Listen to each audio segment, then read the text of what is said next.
It's over. Is it over, Red Rover?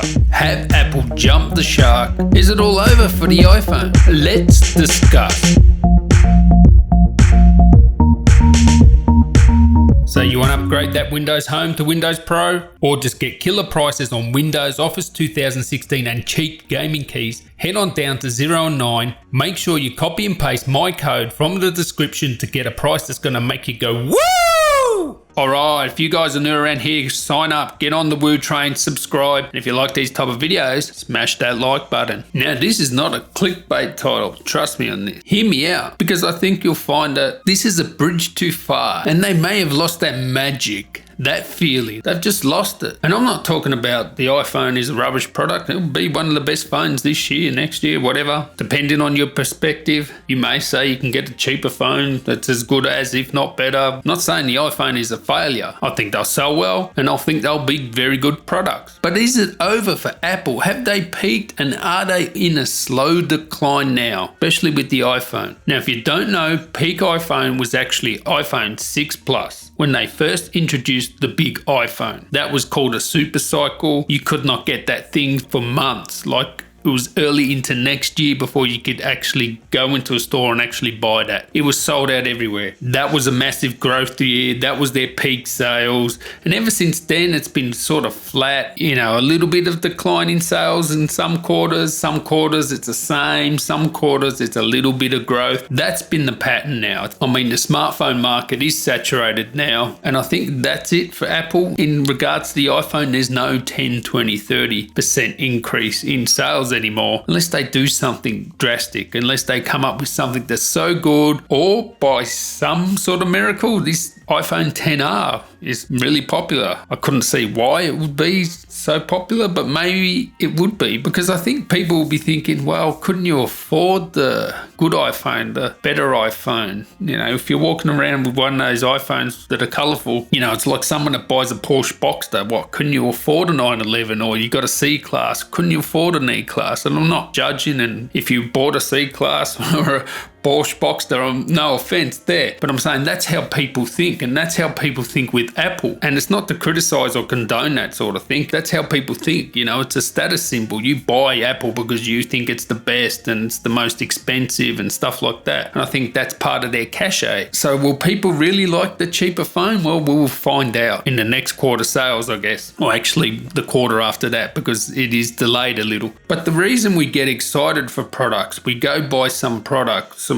nice jacket, whatever, is because it lights up our pleasure receptors. I mean, some people buy stuff for tools, they just take the emotion out of it. But most of us, we buy stuff because it gives us some pleasure. We get excited about a product, the anticipation, we buy it, we love it. It gives us so much joy. And I had that with the XPS 15 for so many years. Got pleasure out of using that. And for me, that was probably the one that gave me the most pleasure for the longest amount of time. You know, now 3 years on, I don't get that excited. I still love it, but I'm ready for the, you know, maybe the next model. But generally, when I buy something, like even if it's just a jacket or whatever, I'm like everyone else. I get hyped. My pleasure receptors get lit up. I love the product. I get lots of enjoyment out of it. And that's just how it is. I'm not trying to be shallow here, but I'm not going to lie to you. I am a bit immune to it, to what I used to be, because I review so many products now and just all becomes a bit jaded in that regard. There are still things that float my boat. And I still do get that with any tech purchase. I still get it a bit, but not as much as I used to. Now, Apple must be geniuses in this regard, okay? Because they must light up the most pleasure receptors and give you the longest pleasure for the longest time, because that reflects in their sales. Everybody wants Apple products, whether you like it or you hate it. I'm not judging you either way, but everybody loves their products. Now, I've been a critic in the past of their products, but I cannot deny that people love their products. They love them for a long time and they're willing to pay more for them, and they are a Veblen product. And if you don't know what a Veblen product is, or a Veblen brand, look it up. Basically, it's a brand or a product that does not conform to normal market forces. So it doesn't conform to supply and demand. And,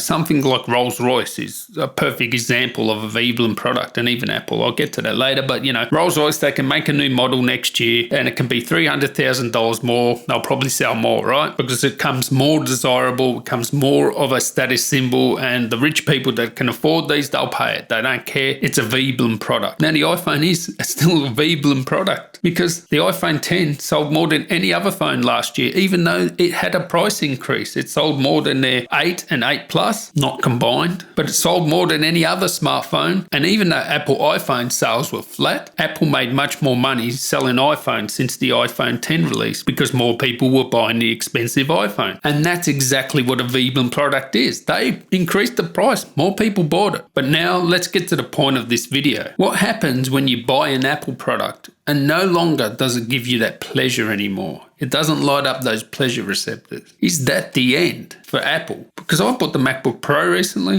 and yes, I did get pleasure from buying it. But after I returned 4 of them, and then the next month the bill come in, that pleasure was fleeting. And even this 4th one, and it's not perfect, I couldn't even be bothered sending it back and getting another one, like another new one. I don't think I'm going to get a better one anyway. It's still not perfect. The lid doesn't line up exactly right. I'm just not that excited about it. Now, right now, I'm using the Huawei P20 phone, and I was an iPhone 10 user, and I just ordered the iPhone XS Max. Did you hear what I said there? Tennis, the game, Max, Macintosh. Tennis Max. What are you doing? Why did you name it this stupid name? Like, seriously. Anyway, I ordered the Tennis Max, and I got no pleasure.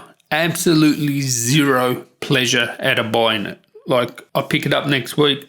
Not that excited. I used an iPhone 10, so I know what it's going to be like. It's going to be like that, but bigger, a little bit fast, a little bit better camera. I'm not even excited at all. I didn't get any pleasure buying it when I dropped that 2K Australian on it, and it's like $1,500 or $1,300 in the US, depending on what model you buy. That's if you buy 256 or 512. If you get the base model, it's a little bit cheaper, but still, absolutely no pleasure buying it. And this is the point, right? What happens now that Apple have increased their prices that much and they're not giving you that much more? The product is not that great or that much better than everyone else. There's a tipping point, right? I got absolutely no pleasure out of buying that. And I just wonder, please leave down there in the comments if you're the same too now. They're just that expensive and they're doing stupid scumbag things like leaving out the adapter for the headphone jack. Something that would cost them literally probably cents or maybe $1. And they're charging you, $2,000 for this phone. They cannot include that. I get it. You're selling less phones now. You have to still make more profit. You have to grow. I understand that. You're a business. But I think you've really reached the tipping point, Apple. I really think a lot of people are not even going to bother to buy the expensive iPhones. Or even if they do buy it, their pleasure is not going to be that much. They're not going to get that much of a buzz out of it. They're not going to get that great feeling they did with all the other past Apple products they got. And they're just going to be left feeling vacuous, sort of hollow, numb, just indifferent. Like a little bit of pleasure. Oh yeah, it's a new phone, it's nice. But then when the bill comes in, it's like, yeah, wasn't that good. And I think they've reached that tipping point. Now the 10R may be their saving grace because that's for Apple at least, at a competitive price point. But it's the one that they've cut corners and they've cut the costs. It has the killer colors. Why don't they have the colors on the expensive one? I think that may be their saving grace. But if it isn't, I think they've reached that point, and I think it might be all over Red Rover. And the minute that people buy your products and they don't get that new feeling, they don't get that buzz of buying a product because the bill's too high or people are not perceiving the value in the product, because whatever you say, people will pay the extra for Apple because they get pleasure for longer out of using an Apple product, and that's why they sell so many products, and that's why they're one of the biggest companies in the world. Whatever they're doing, that magic, people would love to bottle that and put it into their own products or into their own brands and company. But only Apple have been able to do that when it comes to smartphones and laptops, etc. Only Apple can charge these extra prices. The other companies try it, no one will buy it. I think they've reached a tipping point. I would like to know what you think. Once they've lost that magic of giving you a good feeling when you buy their product, once they've lost it, and they've lost it for me, when I bought that iPhone, it's just like, I don't even care. It's just like the price is offensive. It's abhorrent. I'm not even really excited. Like, I don't even care. And I'll review it and I may return it. I just thought I'd share that with you. Anyway, I'd like to thank you guys for watching. Until the next one, guys, tally ho.